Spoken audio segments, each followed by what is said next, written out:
Selamat berjumpa kembali dengan saya Ika Susanti Yuniarsih dalam pembelajaran jenis peralatan kerja bengkel, teknik audio video.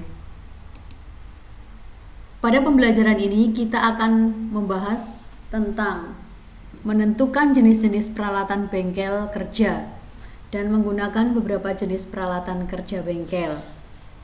Itu kompetensi dasar yang akan kita pelajari hari ini.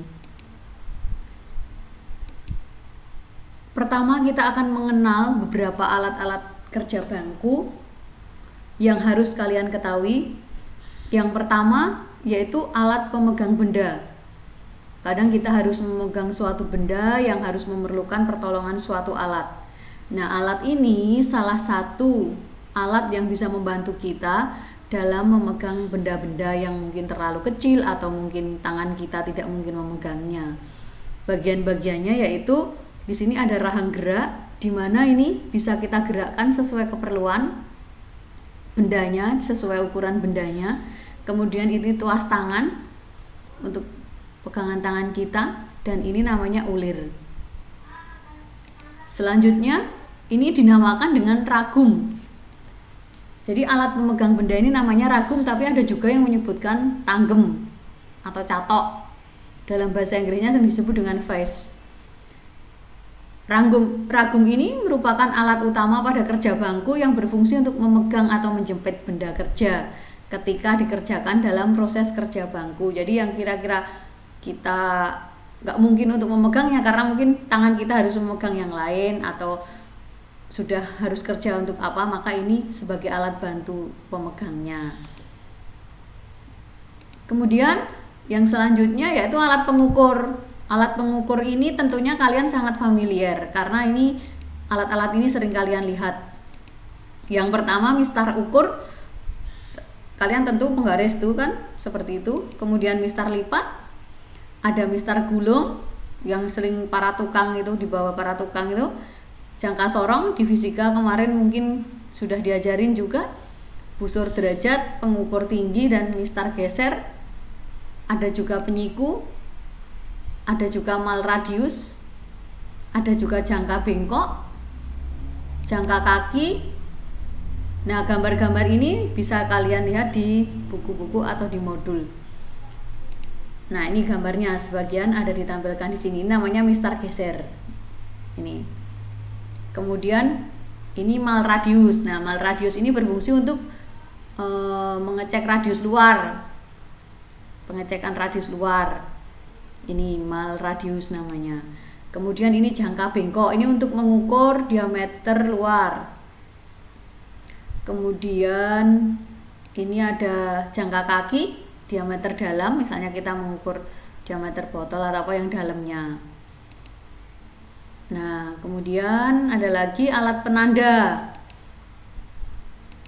Namanya ada penggores, ada penitik, jangka tusuk, jangka pincang, ada stempel seperti cap segala itu namanya alat penanda.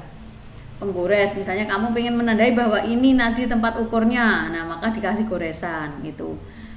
Alat penanda fungsinya untuk itu.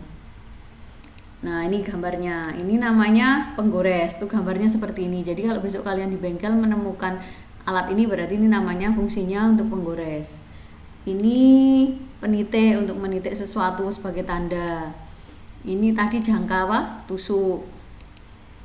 Ini stempel ya, stempel yang mungkin kalian sering melihatnya juga. Kemudian alat pemotong. Nah, alat pemotong ini macam-macam. Bisa pakai gergaji, bisa pakai pahat, bisa gunting, bisa tang potong, ya kan? Nah, ini gergaji ini namanya. Sudah pernah lihat ya? Gergaji. Kemudian ini namanya apa?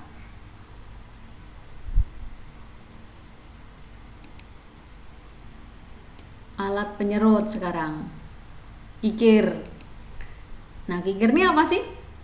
Mungkin ada yang masih kurang familiar kata kikir. Kalau mungkin yang di rumahnya ada yang tukang itu, kalian bisa bertanya, kikir itu yang seperti apa? Kikir itu salah satu alat yang digunakan untuk menyerut atau mengikis permukaan benda. Nah, ini bentuknya seperti ini nih. Ada badan kikirnya. Ini puncak kikir ya kan, ini mukanya, ini sisinya, ini ujungnya, ini pegangannya ini. Nah, kikir itu ada pengelompokannya, ada ukuran-ukurannya. Pengelompokan kikir ini berdasarkan kekasaran giginya. Jadi ada kikir yang kasar, ada yang sedengan, medium ya, ada yang halus. Nah, saat kasar itu fungsinya untuk apa sih? Kodenya 0001. Nah, banyaknya gigi tiap panjang 1 meter tuh ya ini, kalau kasar antara 12, 15, dan 20 itu kategori kikir yang kasar. Untuk apa? Untuk pekerjaan kasar dan tidak presisi. Ini pada saat pengelompokan, pada saat kita mau mengerjakan sesuatu yang kasar, masih kasar, belum finishing. Nah, ini pakai yang kategori jenis kasar, kikir yang jenis kasar. Kalau medium untuk pekerjaan yang sedang, jadi dia posisinya sudah dikerjakan dengan kikir kasar tetapi belum posisi mau finishing, maka pakai yang medium. Kemudian yang halus, halus ini sudah hampir selesai, maka perlu pakai kikir yang halus. Pekerjaan finishing dan presisi ini yang terakhir, kikir yang terakhir dipakai saat sudah mau selesai pekerjaan. Kemudian ada alat pelubang, drip atau pin punch. Bentuknya drip sangat mirip dengan pahat dan seringkali termasuk dalam kemasan set pahat. Ada, kalau kamu beli pahat biasanya ada dripnya. Nah, bentuknya seperti ini drip. Alat pelubang. Nah, pelubang itu ada bor. Nah, bor ini apa sih? Bor atau gurdi namanya. Digunakan untuk membuat lubang atau mengebor bermacam-macam bahan teknik, yaitu bahan logam seperti plat besi. Nah, kamu besok saat bekerja dengan PCB akan berhubungan dengan bor. Ini namanya mata bor spiral. Macam-macam ya bentuknya ya yang ditampilkan ini mata bor spiral. Jadi kalau kamu bolong plat besi dan sebagainya itu pakai bor ya.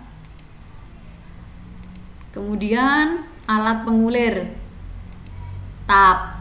Nah, ini tap. Starting, tap awal untuk awal mulai kerja, yang sedang tadi, kemudian yang terakhir finishing. Ini sney namanya. Sney gambarnya seperti ini. Next.